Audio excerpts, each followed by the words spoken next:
Tales from the Manor. For condensed and reimagined tales of horror, suspense, sci-fi, and a dabble of fantasy. Today's tale is The Closing Hand, written by Farnsworth Wright.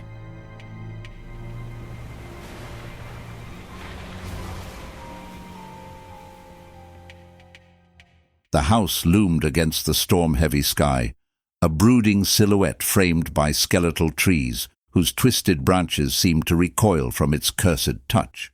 Its decaying shingles wept green moss, and its darkened windows gaped like empty eye sockets, blind yet watching. So forbidding was its aspect that boys, on approaching its cheerless gables, stopped their whistling and passed on the opposite side of the street. Across the fields, a few huddled cottages gazed through the falling rain, as if wondering what family could be so bold as to take up its abode within the gloomy walls of that old mansion, whose carpetless floors for 2 years had not felt the tread of human feet. Upstairs, in the attic room of that forsaken house, 2 sisters lay in bed. The flickering light from a single candle cast restless shadows across the peeling walls. Rain lashed against the windowpane, and the wind keened through unseen cracks, its cries a mournful dirge. "Why did Mother leave us here?" whispered Lily, the younger sister, her voice trembling. She clutched the thin blanket to her chin, her wide eyes darting around the room as if expecting the darkness to reach for her. "This place, it's wrong. I can feel it." Edith, older by 3 years and hardened by pragmatism, rolled her eyes. "Don't be ridiculous. It's just an old house, and someone had to stay to keep an eye on things. Besides," she added with a smirk, "the silverware isn't going to guard itself." "Don't joke about burglars," Lily hissed. "I am afraid. I keep imagining I hear ghostly footsteps." Her sister laughed. "Go to sleep, Lily," she said. "Haunted houses are nothing but superstition. They exist only in imagination." "Why has nobody lived here for 2 years, then?" "They tell me that for 5 years, every family moved out after being here just a short time. The whole atmosphere of the house is ghastly.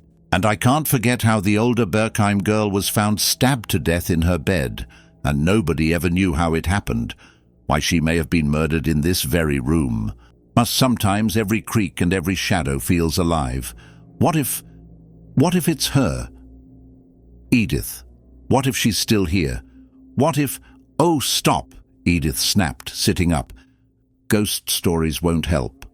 Mother will be with us tomorrow night, and Dad will be back next day. Now go to sleep." The elder sister soon dropped into slumber. The younger tried, but sleep eluded her. She lay open-eyed, staring into the black room. She began to count, hoping to hypnotize herself into drowsiness, but at every slight noise she started, and lost her count. The storm grew fiercer, the wind's howls transforming into screams that seemed almost human. She stared at the ceiling, counting the seconds between lightning flashes, but each rumble of thunder felt closer, like some unseen force approaching. Then, beneath the cacophony of the storm, she heard it, a faint, deliberate creak from downstairs. Her heart started beating quickly as she shook Edith awake. "Someone's prowling around down there," she whispered, her voice barely audible. Edith groaned, lighting the candle again. "You're imagining things." "No, Edith, please, don't go," Lily begged as her sister slipped into her dressing gown and reached for the candle holder. The elder sister struck a match and lit the candle. Then she slipped on her dressing gown and drew on her slippers. "You're not going down there." "Edith, tell me you're not going downstairs. It might be that murdered Berkheim girl. Edith, don't—" Edith shot a glance of withering scorn at her sister, who lay on the bed with blanched face and wide, terrified eyes. "There is something moving around downstairs, and I'm going to find out what it is," she said. "I'm just going to check," Edith said firmly. "Stay here." Taking the candle, she left the room. The door creaked as she opened it, the sound slicing through the storm. Her footsteps faded down the stairs, leaving Lily alone, laying in the darkness, listening to the rain on the roof and straining her ears to catch the slightest sound. The noise downstairs ceased, but the wind rose and the rain beat upon the roof in sudden, furious blasts that made her heart jump wildly. 10 minutes passed, 20 minutes, and Edith had not returned. A door slammed, and the younger sister thought she heard something moving again, but the wind began to sob and drowned out all other noises. Between gusts, she heard the portentous sound, and each time it seemed nearer. Then, she started as she realized that something was coming up the stairs. Once she thought she heard a cry, to which the wind joined its plaintive voice in a weird duet. Lily's heart hammered against her ribs.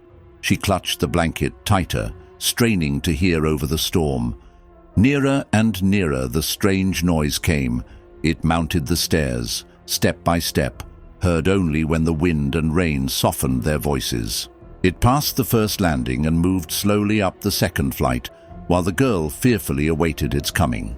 The wind howled until the house quaked. It shrilled past the eaves and fled across the fields like a hunted ghost. A faint cry echoed, barely audible, swallowed by the wind. It might have been Edith, or something else. The sound reached the landing and turned toward her room. Each step groaned louder than the last, as if the house itself protested the intruder's passage. Lily's breath came in shallow gasps, her body paralyzed with terror. Then, silence. The doorknob twisted, and the door creaked open. And now the girl's pounding pulses drowned out the screaming of the wind, for the presence had invaded her bedroom.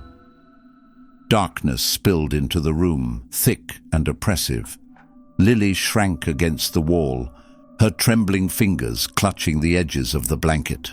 A cold perspiration chilling her body until her teeth chattered. Her imagination conjured up frightful things, a disembodied spirit come to destroy her, a corpse from the grave, gibbering in terror because it could not tear the cerements from its face. The murdered Berkheim girl, with the knife still sheathed in her heart, or some escaped beast, licking its lips in greedy anticipation of the feast her tremulous body would provide. Or was it a murderer who, having killed her sister, was now bent on completing his bloody work? Someone, dragged itself across the floor, its labored breathing barely audible above the storm's dying wails. Lightning illuminated the room for a brief, horrifying instant. What she saw defied reason. A twisted figure, soaked and shrouded in shadows, its hair matted with something dark and viscous. Its hand, long, bony and pale as death, reached for the bed. Lily screamed, but the storm swallowed her voice. The figure crawled onto the bed, its weight pressing the mattress down. She recoiled, but there was nowhere to go. Gathering every ounce of courage, she extended a trembling hand toward the thing. Her fingers brushed against something wet and coarse, a tangle of hair. Then, a hand shot out, ice-cold and unyielding, clamping over hers with a grip of iron. The icy hand tightened with a sickening tremor and dragged her down. Then her tortured senses gave way, and she fell back unconscious upon the bed. Lily awoke to daylight streaming through the cracked window. The storm had passed, leaving an eerie stillness in its wake. She blinked, her mind struggling to piece together the horrors of the night. Beside her, Edith lay motionless. Her chest was slick with blood, a knife buried to the hilt in her chest, stabbed by the very burglar she had tried to frighten away.